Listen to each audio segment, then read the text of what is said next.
Thanks for watching BVR TV news. ఇప్పుడు ప్రతిపక్షాలు కోడిగుడ్డు మీద ఈకలు వీగుదామనే ప్రయత్నం చేస్తున్నారు. ఢిల్లీలో గత కాంగ్రెస్ గవర్నమెంటు 55 ఏళ్ళు పరిపాలన చేసింది.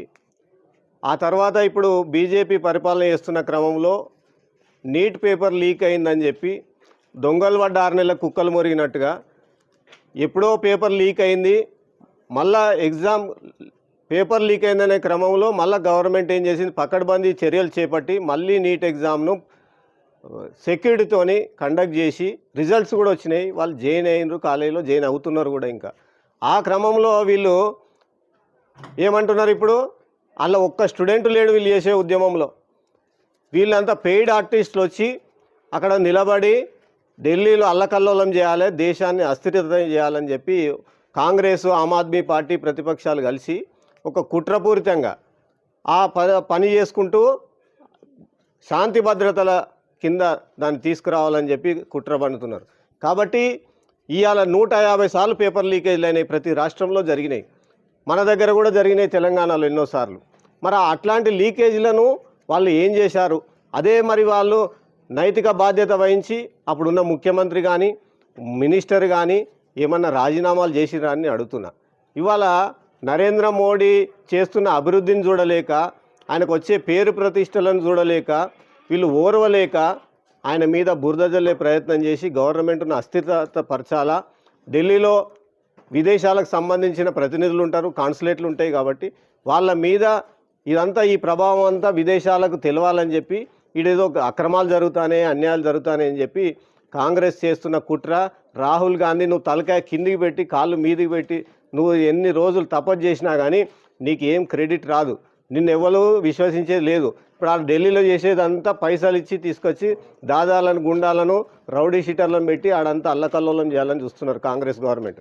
అంతే తప్ప ఇక్కడ ఆడ జరిగేది నిజమైన ఉద్యమం కాదు. అట్లాంటి దాన్ని మేము ఖండిస్తున్నాం వాళ్ళు చేసే చర్యలను. రాబోయే కాలంలో ఏదైనా నిజాయితీ అనేది బయటకు వస్తుంది, అప్పుడు వీళ్ళ విశ్వరూపం అనేది ప్రజలకు తెలుస్తుంది. ఇప్పటికీ 22 రాష్ట్రాలలో మేము అధికారంలో ఉన్నాం. దాన్ని మీరు ఎక్కడ అధికారంలో ఉన్నారంటున్నా, రాబోయే కాలంలో ఇంత మీ మీద ఉన్న సింపతి ఇంత కూడా పోతుంది. మీరు రాబోయే కాలంలో ఏ రాష్ట్రంలో అధికారం లేకుండా అవుతారు, ఎక్కడ కూడా అసలు మీ పార్టీ ఉనికి లేకుండా పోతుంది భవిష్యత్తులో అని చెప్పి ఈ సందర్భంగా నేను తెలియజేస్తున్నా.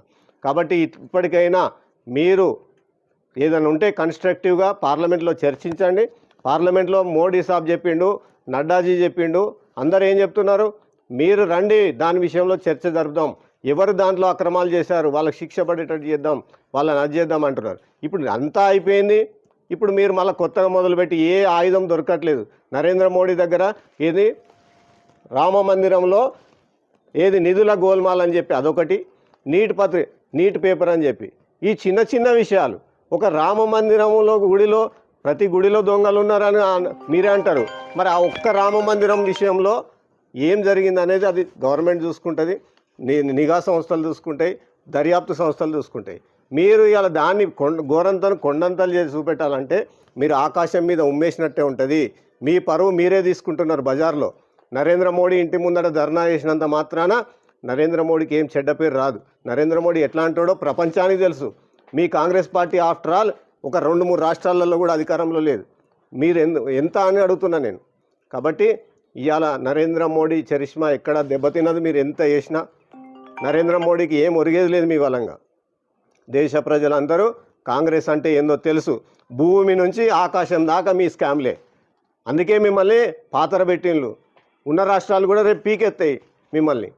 కాబట్టి ఇప్పటికైనా మీరు ఏందో తప్పు తెలుసుకొని మీరు సక్రమైన మార్గంలో నడువులు, అక్రమ మార్గాల్లో నడిచి దాదాగిరీలు, గుండాగిరీలు చేసి అందరి మీద అది చేస్తా అంటే చెల్లనేరదని చెప్తున్నా. ఓకే, ధన్యవాదాలు. నా పేరు గురిజాల శ్రీరామ్ రెడ్డి.